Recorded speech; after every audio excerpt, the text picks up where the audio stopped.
Donc nous abordons cette dernière partie de notre journée d'études avec un troisième axe qui complète notre réflexion sous un angle original qui est celui des relations entre les différentes institutions patrimoniales et leurs objets archives, puisqu'il semblerait que cet objet archive soit un vecteur de collaboration possible entre différents métiers, différentes structures. Donc la réflexion sur la convergence des métiers du patrimoine est d'ailleurs une question qui anime régulièrement nos réflexions dans le séminaire ALMA notamment, hein, j'y pense. Nous allons dans un premier temps entendre Romain Fontaine, que nous connaissons bien d'ailleurs à l'université, puisque c'est un ancien étudiant du master archives, et qu'il est donc actuellement archiviste itinérant au Centre de gestion de la fonction publique territoriale de Savoie, et qu'il va nous parler justement des objets comme vecteurs de collaboration entre institutions patrimoniales. Donc à vous la parole, Romain. Alors bonjour à tous. Je voudrais d'abord remercier les étudiants de l'Université d'Angers pour leur invitation. Et donc je vais bien vous parler des objets en tant que vecteur de collaboration entre institutions patrimoniales. Alors si je vous parle de ça aujourd'hui, c'est parce que j'ai écrit un mémoire quand j'étais étudiant à l'Université d'Angers, mémoire qui s'intitulait Les objets, des documents d'archives, avec un point d'interrogation. Donc, c'est vrai que j'avais eu du mal à donner une réponse définitive à cette question au moment où j'ai écrit ce mémoire. Pour moi, il y avait quelque chose d'un peu aléatoire dans le fait qu'un service considère ou non les objets comme des documents d'archives, ce qui est plutôt corroboré par l'enquête qu'ont menée les étudiants d'ailleurs. Donc voilà, aléatoire, c'est pas tout à fait aléatoire, ça dépend parfois d'une vision personnelle, de l'histoire particulière d'un fonds, de la capacité à gérer les objets, tout simplement. Donc voilà, mon mémoire, je dirais, a plus servi à poser la question qu'à vraiment donner une réponse. Alors aujourd'hui, je vais m'intéresser à un sujet donc plus précis dont j'ai parlé dans mon mémoire, donc les objets en tant que vecteurs de collaboration ou non entre institutions patrimoniales. Et pour ça, je vais diviser mon propos en trois parties. Une partie par institution un peu, la gestion des objets dans les bibliothèques, ensuite les services d'archéologie, et enfin les musées. Et à chaque fois, je vais me demander quelles sont les pratiques de conservation d'objets de ces institutions et comment éventuellement s'en inspirer. Quelque chose qui m'a frappé, donc le maintien de la cohérence d'une collection contenant des objets est-il important? Donc ça nous ramène à la notion de fond. Et c'est vrai que je l'ai pas mal retrouvé dans mes recherches. Et enfin, c'est un peu le titre de mon intervention, les objets sont-ils un déclencheur de collaboration avec d'autres institutions? Hop. Donc on va commencer sans transition par la gestion des objets dans les bibliothèques. Donc j'ai fait une vraie bibliographie, mais il y a quand même deux sources qui m'ont beaucoup aidé parce que c'est des mémoires, donc c'est assez large. Donc des mémoires de bibliothécaire, oui. Voilà. Un mémoire de Véronique Minot qui s'intitule Concevoir un outil de gestion et de valorisation des collections muséales de bibliothèques, et un autre d'Elsa Cherbuy qui s'intitule Les objets en bibliothèque. Donc voilà, je ne pouvais pas passer à côté. Alors, première question que je me suis posée, c'est en quoi les bibliothèques gèrent-elles les objets différemment des musées? Alors, il y a plusieurs points qui sont apparus. Déjà, la question des modes de médiation. Il s'avère que donc, pour les bibliothécaires étudiés, ces modes de médiation sont très différents, notamment à travers la liberté accordée au lecteur, puisque la bibliothèque laisse libre le lecteur, alors que dans le musée, il y a un parcours. Et aussi, pour elle, le musée est perçu comme un lieu peut-être moins accessible, plus culturel. Donc il y a une forme d'accessibilité permise par les bibliothèques. Autre question qui les intéressait, c'est la question des outils de classement. Alors pour le coup, les outils m'ont paru assez similaires entre bibliothèque et musée. Il y a l'inventaire qui est un outil de recensement et le catalogue qui est un outil de classement, si je ne dis pas de bêtises. Non, allez-y, je vous en prie. Voilà. Et par contre, c'est très différent de ce qu'on utilise, nous, les archivistes, qui est l'instrument de recherche, qui est peut-être moins adapté à la description d'objets, mais qui apporte la notion de fond. Et je me suis aperçu que certaines bibliothèques, comme la bibliothèque universitaire d'Angers ou la bibliothèque du Centre interrégional de développement de l'Occitan, envisageaient l'utilisation de logiciels d'archivage conformes à la norme usagée. Donc c'est finalement qu'il y a un véritable intérêt en fait dans cette notion de fond apportée par l'instrument de recherche. Autre chose qui m'a frappé, c'est l'intérêt porté au format EAD qui semble performant pour décrire l'objet dans son histoire, puisque l'arborescence permet de signaler dans une même structure tous les objets appartenant à un fond. Dernier point intéressant, c'est les expositions d'objets. Alors, Elsa Cherbu a réalisé un questionnaire, et il apparaît que 74% des bibliothèques y ayant répondu ont une présence visible d'objets, ce qui montre la capacité de l'objet à attirer l'attention et la conscience des bibliothécaires de cette qualité de l'objet. Alors, je vous en parlais, quelque chose qui m'a vraiment frappé, c'est la défense de la cohérence des collections et le fait que ça m'est apparu comme assez proche de la notion de fond. C'est vrai que nous, archivistes, pour nous, c'est évident, voilà, la notion de fond organique. Et certaines fois, on voit un peu les bibliothécaires comme des collectionneurs, et je pense qu'on a tort. Déjà, j'ai vu qu'il y avait, je ne le soupçonnais pas, l'héritage des cabinets de curiosité, donc héritage, soit les bibliothèques en sont directement héritières, soit il y a cet héritage culturel. Et donc, les cabinets de curiosité mélangeaient les objets et les livres. Et donc, il y a tout à fait une conscience chez les bibliothécaires de l'intérêt et de conserver l'intégrité d'une collection. Et Véronique Minot, par exemple, nous met en garde contre l'éclatement des collections.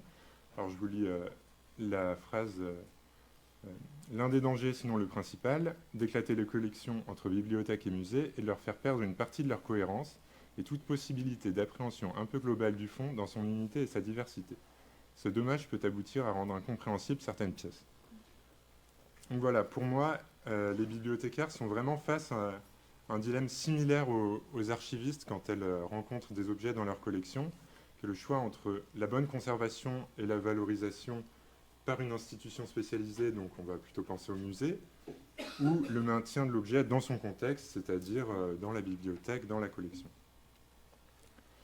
Et je me suis demandé aussi si les bibliothécaires collaborent avec d'autres institutions de conservation à propos des objets. Alors il s'avère que, d'après l'enquête d'Elsa Cherbu, toujours, seulement 41% déclarent avoir des liens avec d'autres institutions à propos des objets. J'ai dit seulement, parce que 66% des bibliothèques ont répondu avoir des problèmes de conservation liés aux objets. Donc ça peut paraître étonnant, mais alors Elsa Cherbu explique ça par le fait, le caractère non central en fait de l'objet dans le métier de bibliothécaire et le fait que les collaborations se fassent plutôt grâce à une proximité institutionnelle ou géographique. J'avais trouvé aussi le cas intéressant de la ville de Douai qui a déposé des sceaux, donc une matrice de sceaux allant du XIIe au Second Empire, aux archives municipales. Donc là, pour le coup, c'est les archives qui avaient l'expertise en matière de conservation de ces objets. Donc voilà, en conclusion, la question de la conservation des objets et du maintien de leur contexte est donc une problématique commune aux archivistes et aux bibliothécaires. Alors je vais m'intéresser maintenant aux archives de l'archéologie.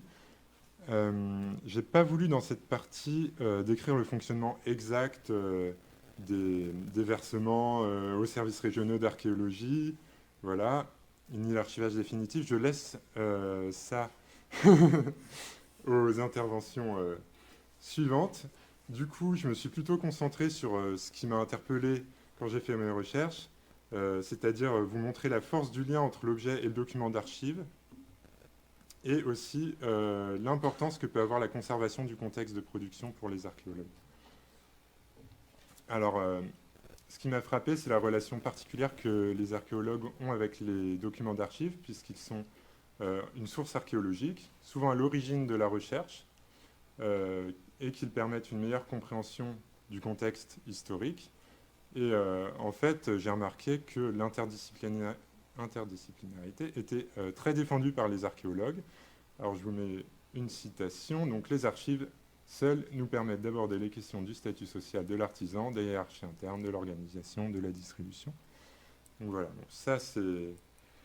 On s'en doutait un peu, mais pour aller plus loin, j'ai vu aussi que dans la force du lien qu'il peut y avoir entre document et objet, certaines fois, c'est un peu l'inverse, c'est le contenant, l'objet qui sert à contextualiser le document, en tout cas ils se servent l'un l'autre. J'avais trouvé cet exemple, la photographie dans le fond de l'archéologue Jacqueline Pirenne. Donc c'est une bibliothèque à tiroirs, où chaque tiroir est adapté au type de document d'archives qu'il contient. Donc il y a un tiroir, il y en a pour les négatifs, les boîtes cylindriques, classeurs, les diapositives. Voilà, tout ça pour illustrer le fait que voilà, si on sépare cet objet des documents d'archives, on perd un peu le sens des deux. Autre exemple issu du fond de l'archéologue Jacqueline Pirenne, c'est donc le fait que, bon, bien sûr, les archéologues, lors d'une opération archéologique, les faits mis au jour peuvent être détruits au fur et à mesure. Et donc, le document peut constituer la seule information en lien avec les données récoltées. Et donc, on voit ça à travers cet objet archive, qui est une reconstitution stratigraphique d'un site, toujours du fond Jacqueline Pirenne. Donc, c'est une succession de cartons découpés, figurant chacun un niveau d'occupation. Il y a des plaques nommées avec des lettres de la couche qu'elles représentent. Et sur la partie supérieure de chaque plaque, on voit une photocopie du relevé de chaque niveau. Et elles s'emboîtent dans 2 tiges en métal qui permettent de tenir le tout. Et on lit ça simplement en enlevant les plaques. Donc voilà, là encore, je défie quiconque de séparer le document de l'objet. On voit vraiment la force, ça illustre très bien la force du lien entre les deux. Autre point qui m'avait intéressé, c'est le fait que la conservation des archives archéologiques permet de garder une trace de l'activité scientifique afin de connaître l'histoire de la discipline. Donc l'exemple que j'ai trouvé dans un article de Soline Morinière, c'est celui de la gypsothèque de l'Université de Strasbourg. Donc c'est une collection de moulages créée par le professeur allemand Adolf Michaelis entre 1872 et 1910. Et en fait, ce qui est intéressant pour Soline Morinière, c'est le fait de les utiliser en tant que source de l'histoire de la discipline. Donc on n'étudie pas simplement les moulages pour leur intérêt en soi de ce qu'ils représentent, mais déjà le simple fait d'avoir une collection de moulages comme ça montre comment on travaillait à l'époque et comment sont disposés les moulages, aussi le fait qu'Adolf Michaelis a pu en disposer de certaines manières pour élaborer des théories sur comment ils étaient sur les sites, etc. Donc ça montre tout simplement comment il travaillait. Et donc, elle écrit à ce sujet dans son article, le moulage devient alors archive, dans le sens où il est porteur d'informations sur le contexte socioculturel et éducatif de l'époque à laquelle il a été créé, informations lisibles et compréhensibles sans avoir besoin de recourir à des documents textuels. Donc voilà, les problématiques du point de vue archivistique sont les mêmes pour moi, pour les archéologues. Donc le choix entre le maintien de la cohérence des fonds et la bonne conservation des documents, la spécialisation, l'universalisme du rôle des institutions. Mais la particularité pour moi qui est ressortie, c'est la force du lien entre l'objet et le document écrit. Je vais passer au musée. Donc là, démarche un peu différente. Je demandais si on pouvait s'inspirer des inventaires des musées en fait en tant qu'archiviste ou éventuellement bibliothécaire. Alors ce que j'ai vu, c'est que déjà que ça avait un intérêt, que ça permettait d'évaluer le volume des objets, leur état matériel ou leur localisation. Alors moi j'ai repéré la norme créée pour les musées, donc l'arrêté du 25 mai 2004, j'espère que je ne suis pas à côté de la plaque. Et j'ai vu que dans un inventaire d'objets, il y avait grosso modo 3 rubriques. Les premières réunissant les données de type juridique, la deuxième décrivant le bien lui-même, et la troisième regroupement des compléments d'information, donc je vais conseiller de faire la même chose. Et on peut ajouter tout un tas d'étapes supplémentaires. Il y en a des tonnes que j'ai listées dans mon mémoire, mais je vous en ai sélectionné 2, donc faire un inventaire photographique, ou bien un dossier de documentation réunissant toute la documentation sur l'objet. Et alors un point important, c'est que ça demande un double travail dans le sens où il est déconseillé de se passer de la méthode traditionnelle d'inventaire, donc pour les archivistes de l'instrument de recherche. Si on fait un inventaire d'objets, il est conseillé de le faire en plus de l'instrument de recherche des fonds des objets. Voilà. Alors, et enfin, c'est un peu le sujet de mon intervention, les objets sont-ils un déclencheur de collaboration avec les musées? Alors, c'est vrai que quand j'ai cherché, il n'y avait pas d'article directement sur le sujet, hein, c'est un état des connaissances, donc j'ai plutôt cherché dans les articles qu'à travers un questionnaire.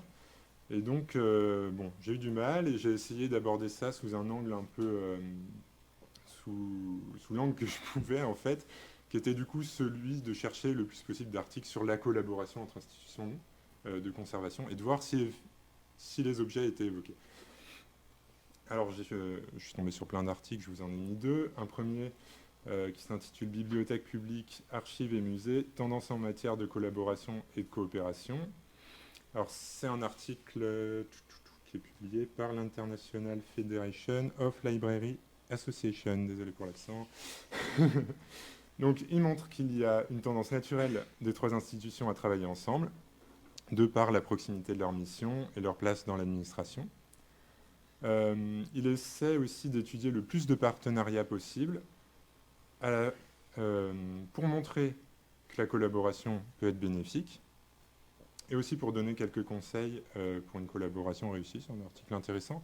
Mais cependant, le fait d'avoir à gérer des formats inhabituels ou des objets ne semble pas être le premier moteur de collaboration entre institutions. Donc voilà, ça vous illustre un peu comment j'étais quand j'ai recherché. J'ai pas toujours trouvé ce que je voulais.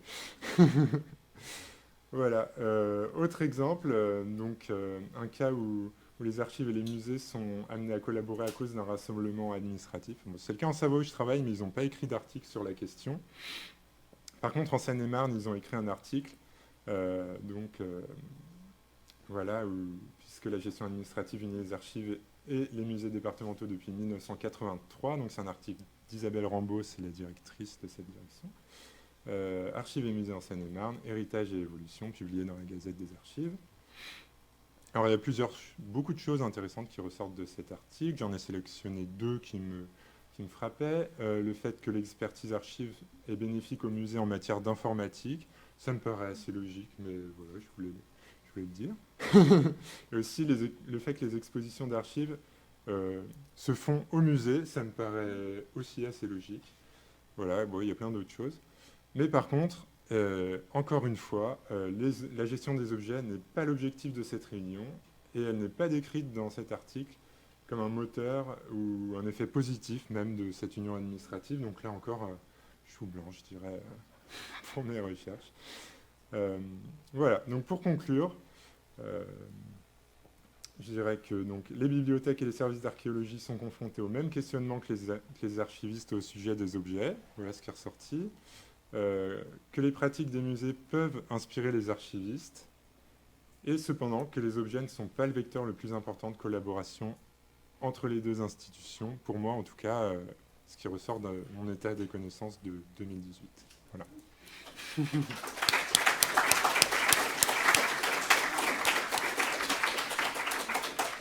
Merci beaucoup Romain pour cette intervention très stimulante qui finalement est un bel écho à votre mémoire, qui l'approfondit et puis égoïstement c'est un vrai plaisir pour une conservatrice des bibliothèques de vous entendre sur ces sujets puisque les questions des objets en bibliothèque notamment sont des questions à la mode puisque beaucoup de bibliothèques essaient d'avoir une partie musée à l'heure actuelle. Hein. Vous l'avez vu avec peut-être le musée de la BNF ou Angers, la BN d'Angers, qui projette d'avoir dans sa partie patrimoniale une partie musée. Donc peut-être quelques minutes pour des questions. Oui, Bénédicte. Je voulais juste citer peut-être un exemple récent qui est la question, le fonds Casino à Saint-Étienne, qui est un fonds extrêmement volumineux, important, qui comprend des archives, des imprimés et des objets, et qui le fonds a été éclaté entre les diverses institutions patrimoniales de la ville, mais en même temps a été par rapport à votre problématique, Romain, a été l'occasion d'un partenariat, effectivement. Cyril Longin, évidemment, en parlerait beaucoup mieux que moi, mais l'occasion d'un partenariat entre ces diverses institutions et d'un projet collectif avec des expositions qui mélangeaient en fait les deux, un travail de classement et de catalogage qui se menait en parallèle, un blog aussi collectif, mais effectivement c'est extrêmement rare. Et si on prend un autre exemple récent aussi, qui est celui des attentats de Paris, où on voit que les archives de Paris ont récupéré les documents textuels et les dessins, que tous les objets, les ours en peluche, sont au musée Carnavalet, et que la numérisation, par exemple, des uns n'a pas été la numérisation des autres, et il n'y a donc aucune reconstitution, même fictive, en fait, des ensembles et de la cohérence des ensembles. Parce que ça peut être aussi une solution d'avoir une reconstitution, enfin, c'était le thème une reconstitution fictive du fond.